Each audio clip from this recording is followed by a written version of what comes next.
Hello दोस्तों, मैंने 10 से 12 साल की उम्र में ही रोमांटिक फिल्मों को देखना शुरू कर दिया था। जब भी कोई रोमांटिक सीन आता तो मैं उसे बार बार देखती थी। इन सीनों को देखने के कारण मैं अपनी उम्र से पहले ही मानसिक रूप से बड़ी होती जा रही थी। 14 साल की उम्र में ही मुझे शादी की ख्वाहिश महसूस होने लगी थी, या फिर कह सकते हैं कि मुझे एक मर्द की जरूरत का एहसास होने लगा था। शादी हुई तो शादी के बाद मेरे पति 2 हफ्ते के अंदर ही दुबई चले गए और मैं फिर से अकेली रह गई। तन्हाई से बचने के लिए मैंने फिर से वही रोमांटिक फिल्में देखनी शुरू कर दी।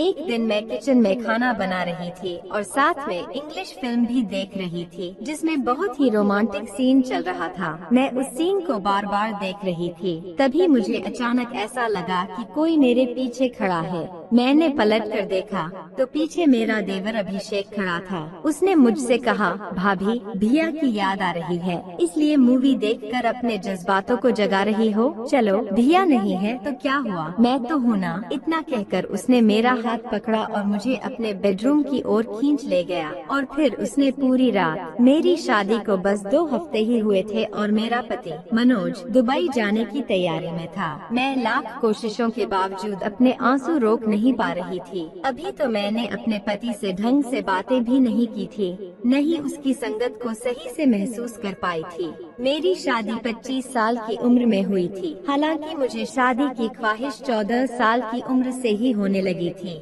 मैं उन लड़कियों में से थी जो कम उम्र में ही रोमांटिक वीडियो देखने की आदत डाल लेती हैं और फिर शादी की चाह बढ़ने लगती है। लेकिन मेरी किस्मत का सितम ये था कि मैं मामूली शक्ल सूरत की मालिक थी। मेरे लिए जो भी रिश्ता आता बिना पसंद किए ही चला जाता। जब भी कोई रिश्ता आकर वापस लौट जाता, मैं घंटों अपने कमरे में लेटकर रोती रहती। फिर अपने दिल को बहलाने के लिए मोबाइल उठाती और रोमांटिक वीडियो देखने लगती। मुझे हमेशा से ही रोमांटिक सीन और लोग बहुत पसंद थे। जब फेसबुक, इंस्टा और टिकटॉक पर शादियों की खूबसूरत रस्में देखने को मिलती तो मेरे दिल में ख्वाहिश जाग उठती कि मेरी शादी भी ऐसी ही हो। मैंने सोचा था कि मेरी शादी की रस्में अलग होंगी, निकाह एक दिन हो और शादी अगले दिन। और जैसे ही निकाह हो, मेरा पति मेरे पास आए, मेरे माथे पर बोसा दे, मुझे सीने से लगाए और सबके सामने अपनी मोहब्बत का इजहार करे। मैंने तो यहाँ तक सोच रखा था कि जब मेरी शादी होगी तो मैं अपनी मेहंदी पर अपने पति के साथ भंगड़ा करूँगी, जैसे आजकल की लड़कियाँ अपनी शादियों पर मस्ती करती हैं।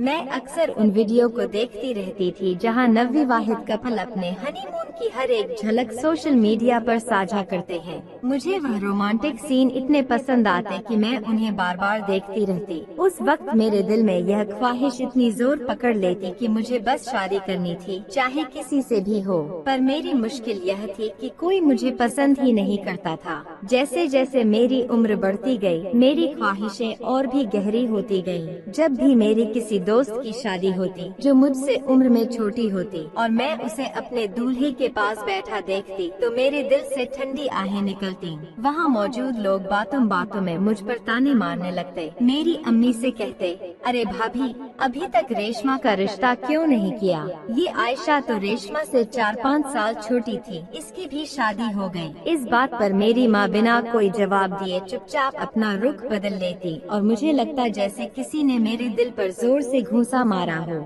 सामने बैठी मेरी कजिन मुझे उस वक्त जहर लगने लगती। मेरा दिल चाहता था कि मैं उसका मुंह नोच लूं और उसकी जगह खुद उसके दूल्हे के पास बैठ जाऊं। कुछ रिश्ते मुझे पसंद नहीं करते थे और कुछ रिश्ते मेरे पिता और भाइयों को पसंद नहीं आते थे। कभी कहते कि लड़के की उम्र मेरी बहन से ज्यादा है तो कभी कहते कि वह कम पैसे कमाता है। अगर ऐसे लड़के से रेशमा की शादी करेंगे तो सारी जिंदगी रेशमा हमारे घर पर ही बैठी रहेगी, कहती रहेगी, यह काम कर दो, वो काम कर दो। वे कहते थे, क्या हम बहन के लिए ही कमा रहे हैं? हमारे अपने बीवी बच्चे भी तो हैं। इसीलिए खाते पीते घराने का होना जरूरी है। सबको अपनी अपनी फिक्र थी, पर किसी को मेरे जज्बातों का एहसास नहीं था। मेरे चेहरे की रौनक भी अब फीकी पड़ने लगी थी। इसलिए मैंने बेशर्मी से अपनी अम्मी से खुद कह दिया, जैसा भी रिश्ता आता है और मुझे पसंद करता है, खुदा के लिए मेरी शादी कर दे। अगर कोई 50 साल का बूढ़ा भी हो तो उससे कर दे, चाहे वह कम ही कमाता हो। मैं आपके घर कभी कुछ मांगने नहीं आऊंगी, उसकी रूखी सूखी रोटी खाकर ही गुजारा कर लूंगी। अगर मेरी शादी शादी आपने जल्दी नहीं कराई तो मैं वो करूँगी जो आपने सोचा भी नहीं होगा। अम्मी ने गुस्से में पूछा, अच्छा क्या करेगी तू? मैंने कहा, मैं किसी के भी साथ भाग जाऊंगी, चाहे वह बूढ़ा हो, जवान हो या फिर शादीशुदा हो। फिर मत कहना कि मैंने आपकी नाक कटवा दी। मेरी शक्ल देखी है आपने? मैं तो दादी अम्मा लगने लगी हूँ। क्या आप लोग मुझे सारी जिंदगी अपने घर में ही बैठाए रखना चाहते हैं? मेरी सारी सहेलियों की शादियाँ हो गई और वे 2-2, 3-3 बच्चों की माँ बन गई है और मुझे देखो, मैं घर में बैठे बैठे बूढ़ी हो रही हूँ। मेरी माँ मुझे बेशर्म कहने लगी। देखो कैसी बेशर्म है, अपने मुंह से अपनी शादी की बात कर रही है। कभी सुना है किसी लड़की को ऐसा कहते हुए? मैंने कहा, जब आप लोग नहीं सोचेंगे तो मुझे ही कहना पड़ेगा ना। इतना कहते ही अम्मी ने अपनी चप्पल उतारी और मेरे सिर की ओर निशाना लगाया। अगर मैं जरा भी नहीं हटती तो चप्पल सीधा मेरे सिर पर लगती। मैंने गुस्से से अपनी माँ को देखा और कहा, अगर आपने मेरा यह पैगाम भाई और अब्बू तक नहीं पहुंचाया तो मैं खुद रिश्ता देखने आने वालों से कह दूंगी कि मुझे उनका बेटा कबूल है। मेरी इस बात से अम्मी बुरी तरह नाराज हो गई और मुझे बहुत गालियाँ दी, लेकिन अब मुझे उनकी परवाह नहीं थी। मेरी मजबूरी ने मुझे यह कदम उठाने पर मजबूर कर दिया था। इस कदम का नतीजा यह हुआ कि अगला रिश्ता आते ही मंजूर कर लिया गया। लड़के वालों की बस एक ही शर्त थी कि शादी जल्दी हो और सादगी से हो। इस पर मेरे घर वालों को कोई एतराज नहीं था। 1 महीने के अंदर मेरी शादी मनोज से हो गई। मुझे नहीं पता था कि लड़के वालों को इतनी जल्दी क्यों थी, लेकिन मैं खुश थी कि आखिरकार मेरी जिंदगी में कोई मर्द तो आया। यह खुशी भी थोड़ी ही देर की साबित हुई। शादी के कुछ ही दिन बाद मुझे पता चला कि मनोज दुबई में नौकरी करता है और वहाँ टैक्सी चलाता है। उसे ज्यादा छुट्टियाँ नहीं मिलती थी, इसलिए वह सिर्फ 1 हफ्ते के लिए ही आया था। जब मुझे यह खबर मिली कि वह 1 हफ्ते बाद ही दुबई लौट जाएगा तो मैं बहुत परेशान हो गई। मैंने रोना धोना शुरू कर दिया और उससे कहा, अगर तुम्हें दुबई में ही रहना था तो शादी क्यों की? मनोज ने मुझे समझाने की कोशिश की। मेरा छोटा भाई अभी यूनिवर्सिटी में पढ़ रहा है। जब तक उसका कोई कामकाज शुरू नहीं हो जाता तब तक घर की जिम्मेदारी मुझे ही उठानी है। 3 बहनों की शादी मैं कर चुका हूँ, लेकिन उनके आने जाने का खर्च भी उठाना पड़ता है। इतने सारे खर्चों के लिए अगर मैं यहाँ इंडिया में टैक्सी चलाऊंगा तो कुछ भी पूरा नहीं होगा। मनोज पढ़ा लिखा नहीं था, बस उसे टैक्सी चलानी आती थी।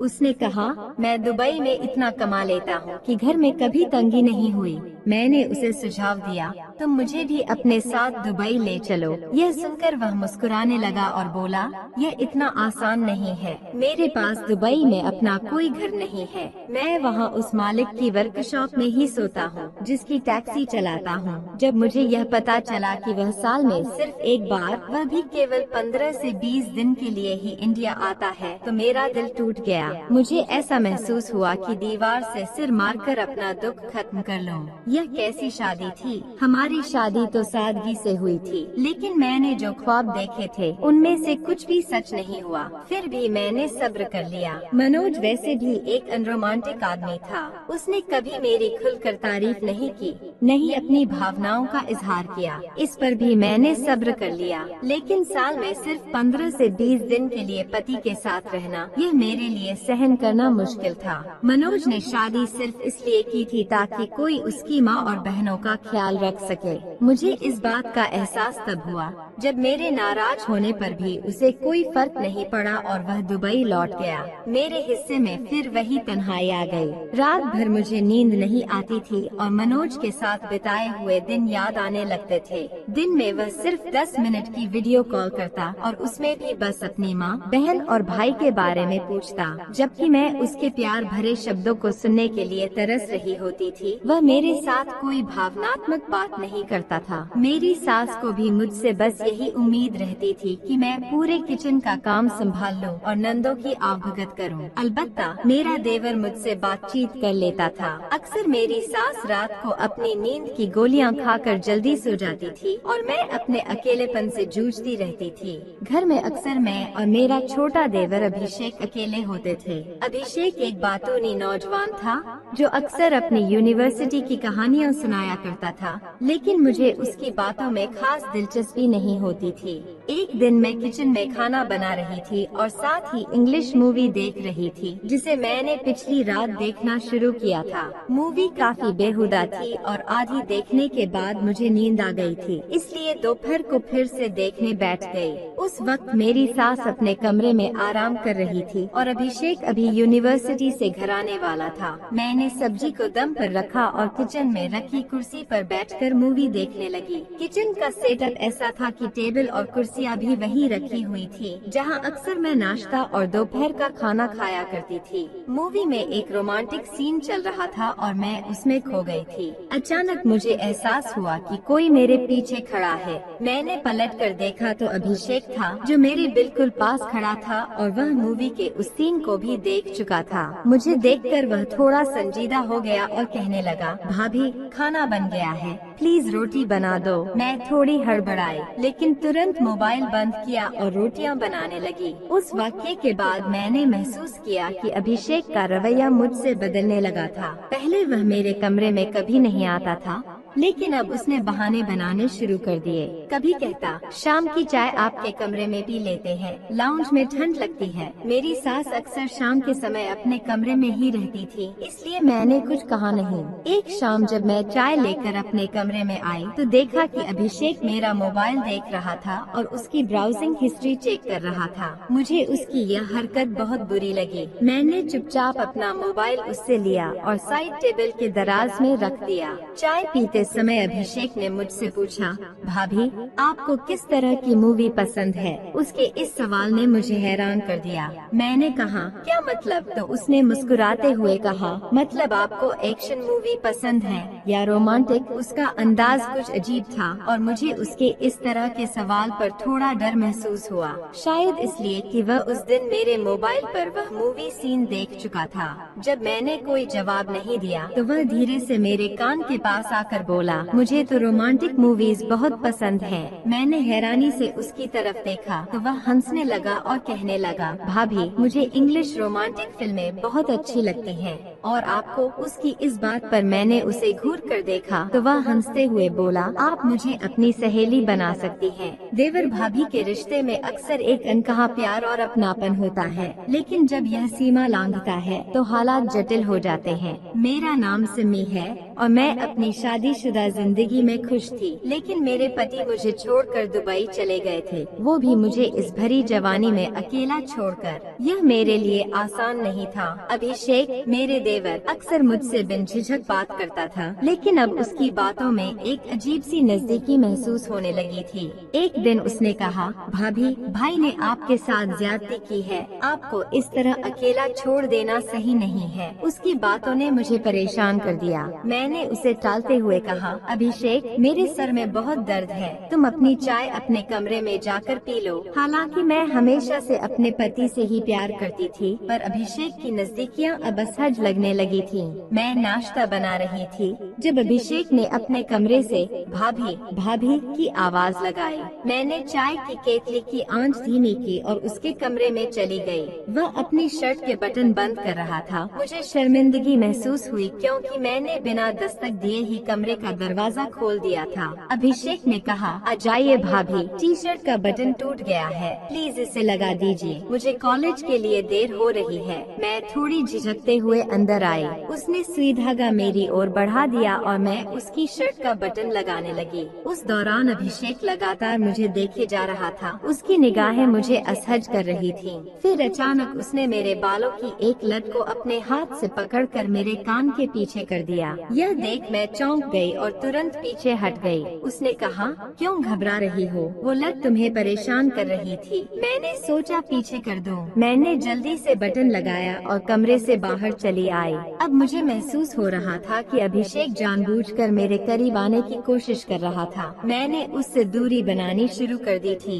एक रात जब मैं गहरी नींद में थी, मुझे ऐसा महसूस हुआ जैसे कोई मुझे घूर रहा हो। मैंने आंखें खोली तो कमरे में हल्की नाइट लैंप की रोशनी थी। अचानक मेरी नजर खिड़की पर गई, जो लाउंज की तरफ खुलती थी और आज वो खिड़की खुली हुई थी। मैं हैरान थी क्योंकि मैंने हमेशा उस खिड़की को बंद रखा था। जैसे ही मैं खिड़की बंद करने के लिए उठी, मुझे यूँ लगा जैसे कोई साया तेजी से अभिषेक के कमरे में चला गया हो। मैंने समझने की कोशिश की कि वो साया था या कोई और चीज। डर के मारे मेरे हाथ पांव कांपने लगे। मैंने खिड़की बंद कर दी और अपने कमरे से बाहर आकर अपनी सास के कमरे में चली गई। उनके खर्राटे सुनकर भी मैं सो नहीं पाई और आखिरकार अपने कमरे में वापस लौटना पड़ा। उस रात मैंने अभिषेक कर लिया कि अब मुझे अभिषेक से सावधान रहना होगा।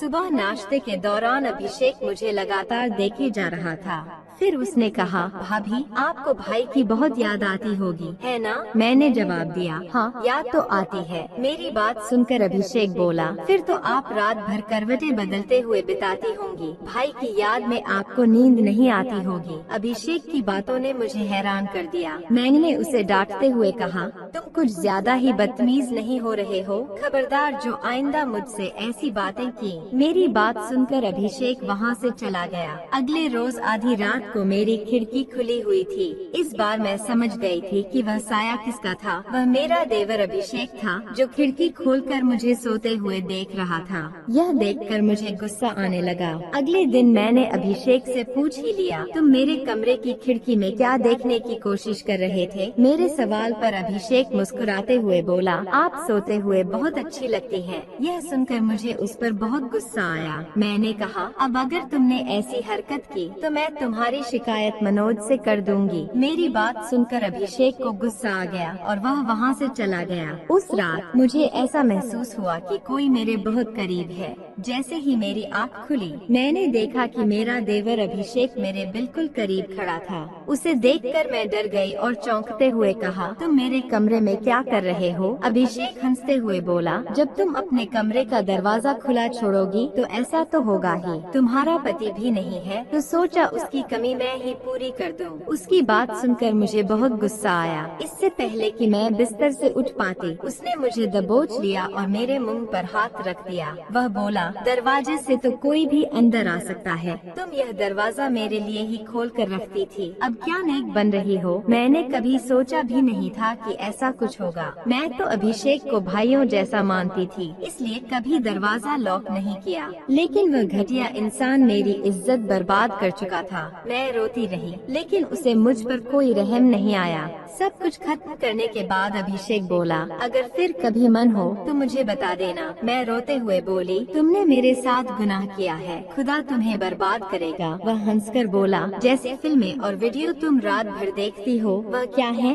वह भी तो गुनाह है। तुम भी गुनाह करती हो। मैंने कर लिया तो क्या गलत किया? यह कहकर वह वहाँ से चला गया। अगले दिन मैं अपने मायके चली गई। मन में यह बात थी कि अपने पति को सब कुछ बता दूंगी, लेकिन अभी तक किसी को कुछ नहीं बताया। एक दिन मेरी एक दोस्त मुझसे मिलने आई। उसकी मेरी बहुत गहरी दोस्ती थी, तो मैंने उसे सारी बात बता दी। वह बोली, तुम्हें शुरू से ही अपने देवर से दूरी बनाकर रखनी चाहिए थी। अगर तुमने उसे उसकी हद में रखा होता तो ये सब नहीं होता। तुम्हारा पति और सास तुम्हारी बात पर कभी भरोसा नहीं करेंगे। यह सुनकर मेरी आंखों से आंसू थमने का नाम नहीं ले रहे थे। मेरी दोस्त सही कह रही थी कि मेरी बात कोई नहीं सुनता। उसने कहा, तुम पढ़ी लिखी हो, अपने पति से कहो कि वो तुम्हें दुबई बुला ले। वहाँ तुम नौकरी कर लेना ताकि अपने खर्चे खुद उठा सको।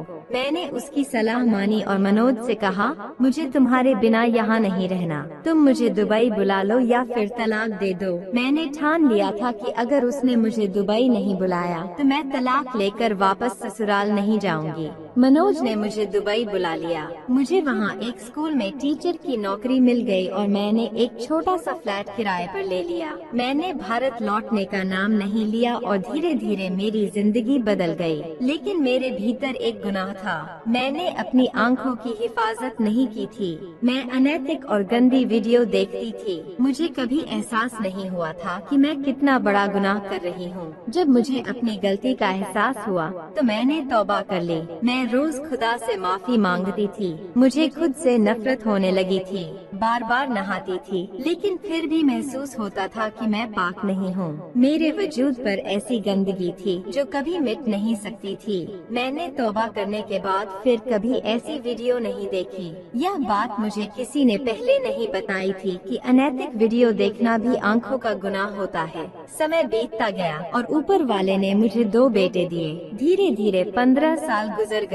एक दिन मेरा पति घर आया तो वह बहुत परेशान था। मैंने वजह पूछी तो उसने बताया कि अभिषेक की बेटी ने किसी लड़के के साथ भागकर निकाह कर लिया है। उसकी बेटी हमेशा मोबाइल में लगी रहती थी और किसी को नहीं पता था कि वह क्या देखती है। उसने अनैतिक वीडियो देखना शुरू कर दिया था और इसी कारण उसने गुनाह किया। अभिषेक अब रो रो कर बेहाल था। मेरे पति ने कहा, मैं सोच रहा हूँ कि उसकी बेटी की इज्जत बचाने के लिए अपने बेटे का निकाह उससे करवा दूं। मैंने साफ इनकार कर दिया। मैं इतनी बड़ी बात नहीं भूल सकती थी, क्योंकि यही वह इंसान था जिसने कभी मेरी इज्जत को दागदार किया था। अब मेरे पति ने मुझसे इस रिश्ते से इनकार करने की वजह पूछी है और मुझे कुछ दिन का वक्त दिया है। आप बताएं, क्या मैं इतनी आसानी से उस इंसान की बेटी को अपने घर की बहू बना सकती हूँ जिसने मेरी इज्जत को ठेस पहुँचाई थी? तो दोस्तों, कैसी लगी आपको हमारी आज की कहानी? अपने विचार कमेंट करके जरूर बताएं। ऐसी और कहानियाँ सुनने के लिए हमारे